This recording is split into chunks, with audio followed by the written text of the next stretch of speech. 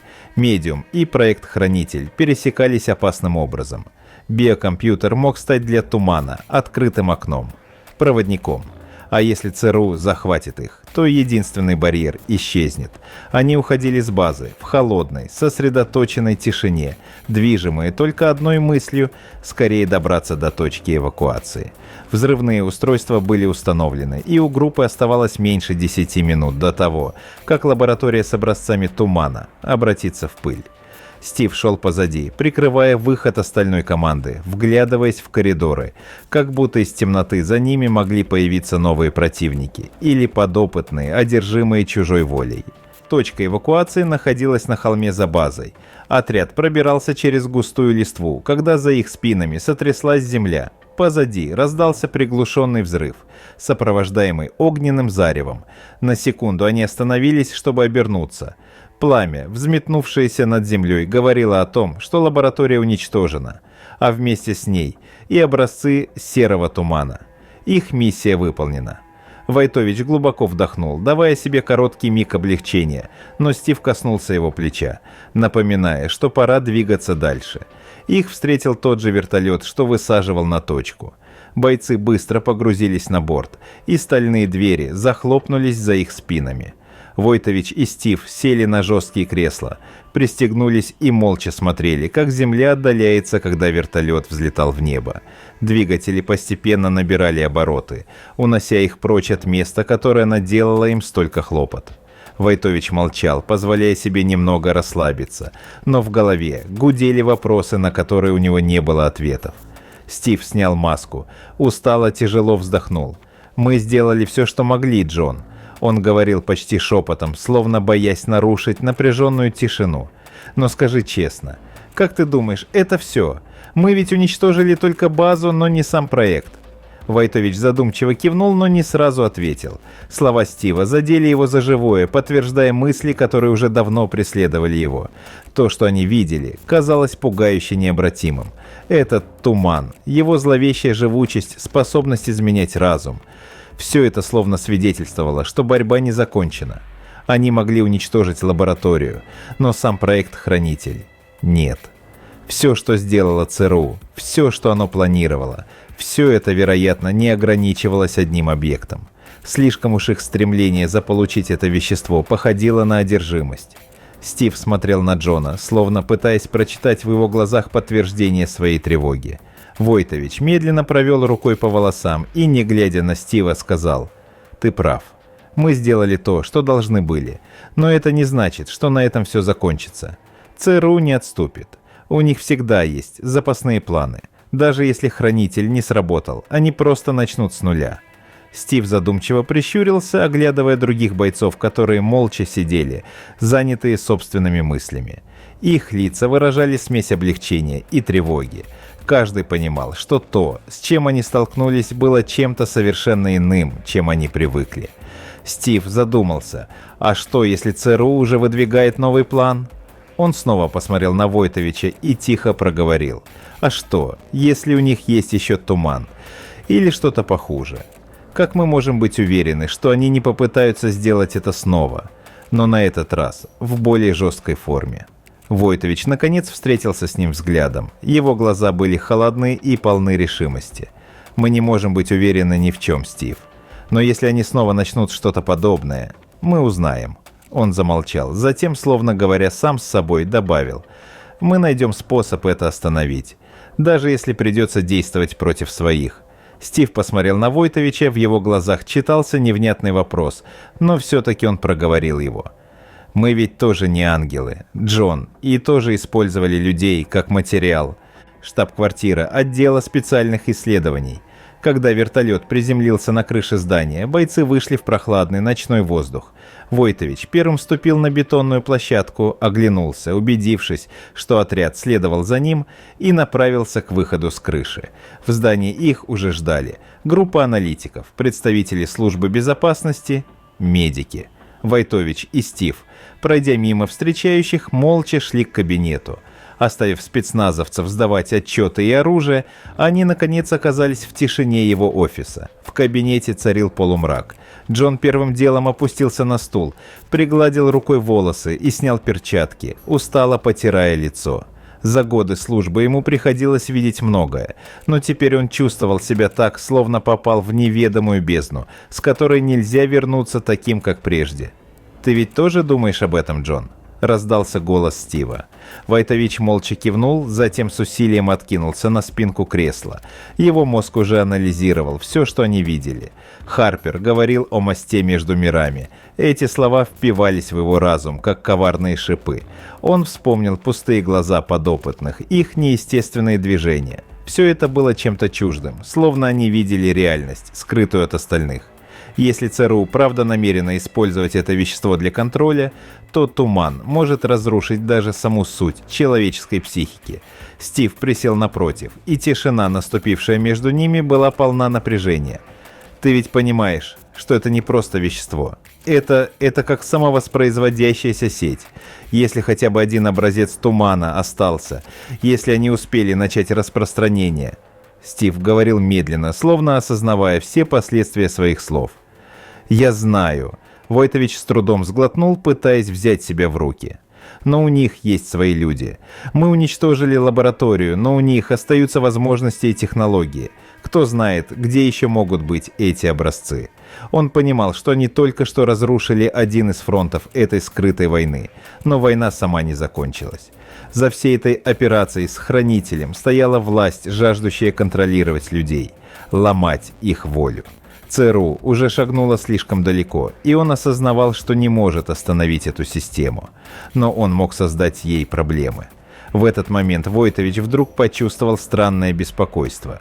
В глубине души он понимал, что за ними следят, что ЦРУ уже выстроила сеть, которая наблюдает за каждым их шагом.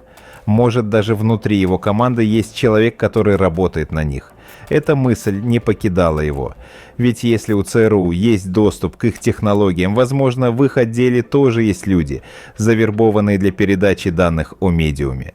Все, что нужно – один шпион. Подумал он, ощущая, как по спине пробежал холодок. Не успел он развить эту мысль, как раздался телефонный звонок.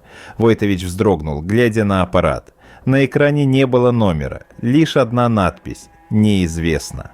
Он обменялся взглядами со Стивом, который напрягся, предчувствуя неладное. Не теряя ни секунды, Войтович нажал на кнопку, приняв вызов. «Слушаю», — холодно сказал он в трубку, пытаясь скрыть волнение. На другом конце раздалось приглушенное, чуть искаженное дыхание, а затем спокойный, хладнокровный голос, который был не похож ни на что он слышал раньше. Голос звучал металлически, от него по телу Джона прошел озноб. «Поздравляю, Джон», — сказал голос, полный безразличия. «Вы сделали первый ход, но это не конец игры». Войтович чувствовал, как его кулаки медленно сжимаются. Он понял, что это кто-то из ЦРУ, или, возможно, еще более влиятельная фигура, которая знала о каждом их шаге. «Мы уничтожили лабораторию, все образцы. Больше у вас нет тумана», — сухо сказал Войтович, пытаясь скрыть беспокойство. В ответ раздался короткий смешок, затем голос произнес: «Ты и вправду так думаешь?» Этот проект был лишь одним из вариантов. Туман — только один из наших инструментов.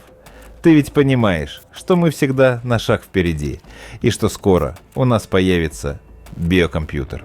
Войтович почувствовал, как внутри его все перевернулось. Биокомпьютер. ЦРУ явно намерена прибрать к рукам их проект, и, возможно, уже предпринимает шаги для этого. Медиум должен был оставаться в секрете, и они хранили его под строжайшим контролем. Но если ЦРУ захватит их биокомпьютер, последствия будут катастрофическими. «Это не ваша игра», — тихо, но уверенно проговорил Войтович. «Я не позволю вам прибрать медиум к рукам». «Мы будем следить за вами», — спокойно произнес голос. «Так что готовьтесь к нашему ответному ходу, Джон». Войтович услышал короткие гудки. Голос исчез, но слова остались в его сознании, как яростный вызов, к которому он был готов. Шум коротких гудков эхом отдавался в кабинете Войтовича, а тяжелая тишина словно опускалась на них с потолка. Войтович медленно положил трубку, задержав пальцы на кнопках телефона, как будто надеялся, что звонок может возобновиться, что на том конце еще раз раздастся холодный голос. Но этого не произошло. Он обменялся взглядом со Стивом, и по выражению его лица было видно. Тот также осознавал масштаб угрозы, который только что прозвучал. Биокомпьютер. Они намерены захватить наш проект, проговорил Войтович, подбирая слова с отвращением. Эти твари играют в долгую. Похоже, все наши меры безопасности не остановят их. Стив не отвечал. Он медленно снял кепку и в задумчивости провел рукой по волосам. Этот проект, над которым они трудились так долго, мог быть уничтожен и использован против них. Медиум – ключ к связи с разумами иной природы, сложнейшее творение, способное установить контакт с тем, что было за пределами человеческого понимания. Войтович и Стив всегда верили, что их разработка будет инструментом для науки, для расширения границ познания. Но теперь они видели, что в руках ЦРУ этот биокомпьютер мог стать очередным оружием для подавления воли и контроля над людьми. Джон, если они доберутся до медиума, у нас не останется шансов. Они смогут манипулировать сознанием любого человека, в том числе и нас самих. Мы будем их следующими подопытными, сказал Стив, нервно барабаня пальцами по столу. Он все больше понимал, что они подошли к черте, где им придется рисковать всем. «Мы не можем позволить им это сделать», — резко ответил Войтович, его голос звучал твердо. «Наша цель сейчас — защитить проект и устранить угрозу, даже если это потребует от нас радикальных мер». На столе перед ним лежали документы, фотографии и отчеты, собранные по медиуму за последние годы. Каждый из этих листов был результатом тысяч часов труда, экспериментов, жизней, потраченных на достижение невероятной цели. Теперь он понимал, что ЦРУ никогда не прекратит попытки захватить их работу, и каждый сотрудник отдела мог оказаться под ударом. На следующее утро Войтович собрал весь свой отдел. Все его люди были в курсе штурма базы, но ни один не знал о звонке, который поступил ночью, о голосе, который бросил вызов и угрожал всем, что они создали. Войтович стоял в зале для брифингов, ожидая, пока все займут свои места, а Стив держался рядом, молча наблюдая за тем, как сотрудники обменивались напряженными взглядами. Они чувствовали, впереди может быть что-то страшное. Сегодня утром мы получили информацию о том, что наш проект может подвергнуться угрозе со стороны некоторых заинтересованных лиц, начал Войтович, окинув комнату цепким взглядом. ЦРУ заинтересована в захвате медиума, и, по их мнению, у нас нет способов их остановить. Они считают, что смогут завладеть нашими технологиями и использовать их для своих целей. Молча переглянулись сидящие в зале. Все они понимали, что Войтович говорит о чем-то серьезном, возможно, даже о самой серьезной угрозе за время существования проекта. Мы собираемся усилить меры безопасности и защитить каждый аспект проекта, продолжил он. Но в случае попытки захвата нам придется уничтожить медиум, чтобы он не попал в чужие руки. Сотрудники реагировали по-разному. Кто-то побледнел, услышав такие слова. Другие, напротив, лишь сильнее нахмурились, осознавая, что именно на них возлагается ответственность защитить проект. Войтович знал, что они воспримут это серьезно, но одновременно он видел тени страха в их глазах. И, если честно, он и сам был потрясен. Решиться на уничтожение медиума значило перечеркнуть все, что было ими создано. Я понимаю, что все вы посвящены этой работе, и если нам придется пожертвовать всем ради ее безопасности, я надеюсь, что вы поддержите меня». Его слова звучали сдержанно, но твердо. Стив смотрел на Войтовича, видя, что тот принял решение. Он понимал, Джон готов был пожертвовать проектом ради того, чтобы ЦРУ не смогло использовать его для своих грязных целей. Но этого было недостаточно. Нужно было больше, нужен был четкий план по защите каждого сотрудника и каждого элемента проекта. А значит, потребуется отсеять тех, кто может оказаться шпионом. После собрания Войтович и Стив оставили людей заниматься своей работой, а сами прошли в комнату, оборудованную для секретных брифингов. Это был надежно защищенный кабинет, лишенный всякой связи с внешним миром. Когда дверь за ними закрылась, Стив обернулся к Джону. «Ты понимаешь, Джон, что кто-то в отделе может быть их человеком. Они, вероятно, уже знают о наших планах защиты и, возможно, о нашей реакции на угрозу». «Я знаю», — отозвался Войтович, прикрывая глаза и облокачиваясь на стол. «Мы должны устроить проверку каждому из наших сотрудников, и нам нужно действовать быстро». Стив кивнул. Понимая, что это единственный путь к безопасности, они разработали план. Опрос каждого сотрудника, тестирование на лояльность, сбор информации о всех, кто имел доступ к медиуму. Войтович знал, что не сможет доверять никому, пока не убедится в их преданности. Наступление. Прошло 2 дня. Все сотрудники отдела прошли проверку, но Войтович чувствовал, что угроза не исчезла. Кто-то мог быть шпионом, а может даже сам Харпер или его команда из ЦРУ внедрили в их систему инструменты для слежки. На 3-й день после возвращения из миссии, когда он сидел в кабинете и просматривал отчеты, раздался тихий стук в дверь. Вошел Стив, на его лице читалась тревога. «Джон, у нас проблема. Один из аналитиков, Левит, исчез. Его нет ни дома, ни на рабочем месте, а сегодня утром из его компьютера были переданы данные по проекту. Камеры его не зафиксировали, как будто он просто растворился». Эта новость поразила Войтовича. Левит был одним из тех, кто работал над базовой архитектурой биокомпьютера. Если он оказался предателем, это могло значить, что все, что они создали, было раскрыто перед ЦРУ. Войтович сжал зубы, чувствуя, как гнев переполняет его. «Мы должны его найти», — сказал он. Его голос был полон решимости. «Стив, свяжись с агентурой. Поставь его в розыск. Если он работает на них, то может быть нашим худшим врагом». Стив кивнул и тут же связался с агентами на местах.